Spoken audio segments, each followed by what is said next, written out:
Good morning. আমি অঙ্কিতা। আমার আরেকটি ব্লগে তোমাদের সকলকে ওয়েলকাম। দেখো সকালবেলা উঠে গেছি, 6:16 বাজে। আর বাইরের ওয়েদারটা দেখো, গোয়াতে একদম ঘুটঘুটে অন্ধকার, কারণ এখানে দিনের আলো এত তাড়াতাড়ি ফোটে না। চলে গেলাম কিচেনে গরম জল করতে। আসলে এত সকালে ওঠার কারণ হচ্ছে আমরা আজকে গোয়া ছেড়ে বেরোচ্ছি। আর সকাল সকাল আগের দিন রাতেই সব কাজ সেরে রেখেছি, কিন্তু সকাল সকাল বাকিগুলো মানে কিচেনটা একটু সামলানোর আছে। 6:45, এখন একটু করে আলোটা ফুটছে। আসলে কি বলতো, গোয়াতে প্রচণ্ড পিঁপড়ের উপদ্রব, সেই জন্য একটুখানি কনসার্ন হতেই হয়। 7:15 পুজো কমপ্লিট। 8টা বাজে। আজকে গোয়াতে প্রচুর কুয়াশা। এতদিনে গোয়াতে কোনো কুয়াশা ছিলই না। আমরা রেডি, বেরিয়ে পড়েছি। 8টা, 8:30 বাজে। রাস্তার হাল দেখো, প্রচণ্ড কুয়াশা চারিদিকে, যেন মনে হচ্ছে আমি মহাবালেশ্বরে আছি, কারণ মহাবালেশ্বরে আমি এই ওয়েদারটা পেয়েছিলাম। আস্তে আস্তে ওয়েদার ক্লিয়ার হচ্ছে। আমরা চলছি এয়ারপোর্টের দিকে, মোপা এয়ারপোর্ট। আমি এর আগে মোপা এয়ারপোর্ট থেকে ফিরেছি, কিন্তু মোপা এয়ারপোর্ট থেকে কখনো বাড়ি যাইনি। এটা আমার ফার্স্ট টাইম মোপা এয়ারপোর্টে। এয়ারপোর্টের চারিদিকে লুকটা দেখে এত সুন্দর মনে হচ্ছে যেন গোয়ার ফন্তেরাতে আছি, প্যানজিমে, যেখানে লোকজন ফটোশ্যুট করতে ভালোবাসে। তোমরা হয়তো ছবিটা দেখে বুঝতেই পারছো। চেকিং করা কমপ্লিট। এবার আমরা ফ্লাইটের উদ্দেশ্যে বসে আছি। আর এই যে ফ্লাইওভার ফ্লাইটগুলো দেখছো, এই যে ফ্লাই 1 এই বা ফ্লাই 9, এটা হচ্ছে গোয়ার নিজস্ব ফ্লাইট। মোপা এয়ারপোর্টটা যথেষ্ট সুন্দর। 1 বছর এখনো হয়নি, অনেক চেঞ্জেস এর মধ্যেই হয়ে গেছে। ডে বাই ডে আরও চেঞ্জেস হবে। আমাদের ফ্লাইট দিয়ে দিয়েছে। আমরা একদম দাঁত বার করতে করতে কলকাতার অ্যাড দিতে দিতে যাচ্ছি। এদিকে ফ্লাইটে পেয়েছে প্রচণ্ড খিদে, কারণ আমরা সকাল থেকে না খেয়েই বেরিয়েছি। তারপরে খিদে সহ্য না করতে পেরে 2-4টে বাদাম আমরা চিবিয়ে নিলাম ব্লু টি এর সাথে।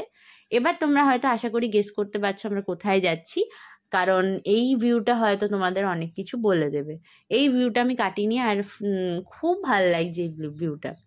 আমরা নেমে গেছি, এবার পালা ট্যাক্সি করে বাড়ি যাওয়ার। এতক্ষণে বুঝেই গেছো নেতাজি সুভাষচন্দ্র ইন্টারন্যাশনাল এয়ারপোর্ট দেখে যে আমরা কলকাতায় এসেছি। আর ওই যে ভিউটা দেখেছিলে, ওটা ছিল সুন্দরবনের ভিউ। দক্ষিণেশ্বর বিচ দিয়ে টুকুর টুকুর করতে করতে চলে এসেছি উত্তরপাড়ার গেট পেরিয়ে বাড়িতে। হ্যাঁ, 1.5 বছর পর আমি বাড়ি ফিরছি। এর আগে আমি বাড়ি আসিনি, এসেছিলাম বিয়ের পর পুজোতে।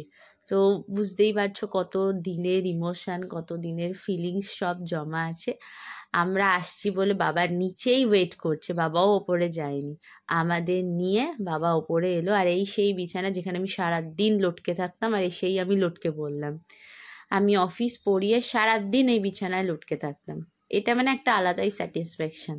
তারপর বসে পড়লাম ভাত, সজনে ফুলের বড়া দিয়ে, আর তার সাথে স্পেশাল যেটা ছিল মাটন, যেটার জন্য আমার বর খাচ্ছিল না বাইরে কোথাও, কারণ ও জানতো যে মাটন হবে। ওর জন্য কষা মাটন, আর আমার জন্য একদম প্লেন মাটনের ঝোল ভাত, যেটা আমার মায়ের হাতে অপূর্ব লাগে।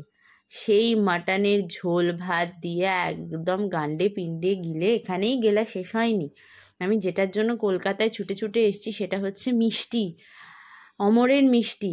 সেই রসমালাই আধা ভার খেয়েছি, হ্যাঁ, একবার খাইনি, আধা ভারটা আবার বিকেলে খেয়েছি। এই রসমালাই একদম মনের সুখে গিলে ফুটে দুপুরে একটা লম্বা ঘুম দিয়ে বিকেলবেলা আবার বেরিয়ে পড়লাম। বিকেলবেলা বেরিয়ে পড়েছি, কিছু ছোট ছোট কাজ ছিল, কারণ আসলে লাস্ট দিন অবধি অফিস থাকলে যেটা হয়, অনেক কাজ কমপ্লিট হয় না।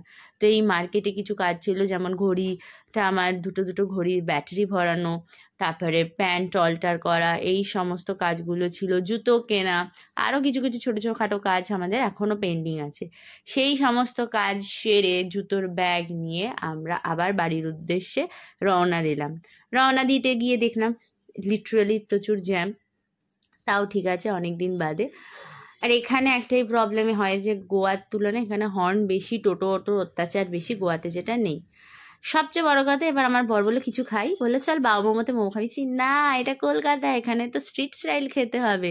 তারপরেই দেখালাম 50 টাকায় 5টা মোমো, চিকেন মোমো। ব্যাস, বরের মন তো খুশি, আর টেস্টও ভালো ছিল।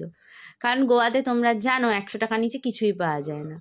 মোমো টোমো খেয়ে পেট পুড়ে আবার বাড়ির দিকে রওনা দিলাম। বাড়িতে এসে খেলাম ভিকারামের লাড্ডু। হলদিরাম ভিকারামের লাড্ডু তো নো ডাউট টেস্টি। তারপরে আমরা খাচ্ছিলাম বাটার ফ্রাই খেতে খেতে চলে এলো আমাদের কাছে মাটন বিরিয়ানি। মানে সেদিন আমরা রাক্ষস হয়ে গেছিলাম, পেটও বলছে যে বাড়িতে এত ডায়েট করে এত জায়গা আমি পেটের মধ্যে দেবো কি করে। যাই হোক, আমরা এক প্লেটে শেয়ার করলাম, তারপরে একটু টিভি দেখতে দেখতে দিনটা শেষ করলাম। তোমাদের কেমন লাগলো জানিও। বাই।